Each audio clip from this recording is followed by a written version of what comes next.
Bonjour Sacha, bienvenue. Bonjour Sandy. Raconte-nous un peu, qu'est-ce que tu fais à Genève? Alors, je suis à la Haute École de Gestion de Genève. Je suis professeur associé là-bas. J'y enseigne depuis de nombreuses années et j'enseigne en particulier les statistiques aux étudiants de bachelor. Et j'enseigne aussi à la HESSO à travers le programme de master en Business Administration depuis quasiment ses débuts, un cours qui s'appelle Management Science, qui est des méthodes quantitatives. Et l'autre partie de mon travail consiste à effectuer de la recherche en divers projets d'optimisation combinatoire, comme des tournées de véhicules, comme des affectations de personnel, les horaires par exemple, ou alors l'analyse de données. Très intéressant. Qu'est-ce que tu peux nous dire à propos de la Haute École de Genève? Alors, la Haute École de Gestion de Genève, elle est constituée de 4 filières, dont l'une qui est économie d'entreprise, dans laquelle j'œuvre, qui est la plus grosse de la HESSO. Elle forme des étudiants de niveau bachelor et aussi de niveau master. Super.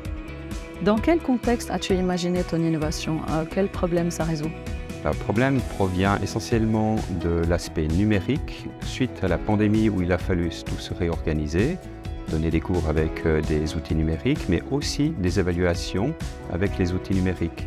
Il s'est avéré que j'ai dû donner quelques évaluations à l'Université de Lausanne et à la HESSO à distance. Et la problématique est la suivante, c'est comment est-ce que je pouvais essayer de minimiser le risque de triche. Donc il a fallu essayer de trouver une solution pour que les étudiants aient le même examen de même valeur, mais simplement avec des questions légèrement différentes du point de vue numérique. Donc changer les données pour qu'ils aient des réponses numériques différentes pour éviter un petit peu ce problème de triche. Et ceci, on ne peut pas le faire avec CyberLearn? J'ai essayé de le faire avec CyberLearn, mais malheureusement, les librairies disponibles sont insuffisantes. Par exemple, si vous essayez de calculer une variance en générant des nombres aléatoires, eh bien, vous allez avoir une difficulté, c'est que vous devez tout réécrire la formule à la main. Donc évidemment, ce n'était pas possible pour mes cours et il a fallu trouver des solutions permettant de s'affranchir de cette limite. Super. Concrètement, en quoi consiste votre solution alors? Alors, la solution, elle consiste en diverses phases. La phase essentielle, c'est d'externaliser tout le processus de création. Ça veut dire que vous avez à la HESSO le système CyberLearn qui est basé sur Moodle, cette plateforme d'enseignement. Lorsque je veux créer des questions dans la banque de questions, je vais externaliser. Ça veut dire que je vais créer en dehors de Moodle pour créer les données numériques qui me sont importantes. Je vais créer les questions, je vais créer les solutions et je vais créer la correction. C'est la première étape, cette création.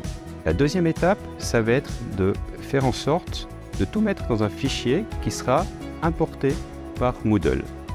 Ça veut dire que le fichier qui est créé contiendra tout. J'importe ce fichier dans Moodle et je obtiens comme solution des questions dans la banque de questions. Et la troisième étape est la plus simple, puisque ça consiste à utiliser l'activité test de Moodle pour piocher aléatoirement les questions dans la banque de questions. Ah super, ça veut dire qu'on peut encore bénéficier de tout ce qui est mis en place dans CyberLearn pour générer ce genre de tests en ligne. Totalement. C'était le but pour pouvoir utiliser CyberLearn de manière efficace et pour diversifier les valeurs numériques des questions.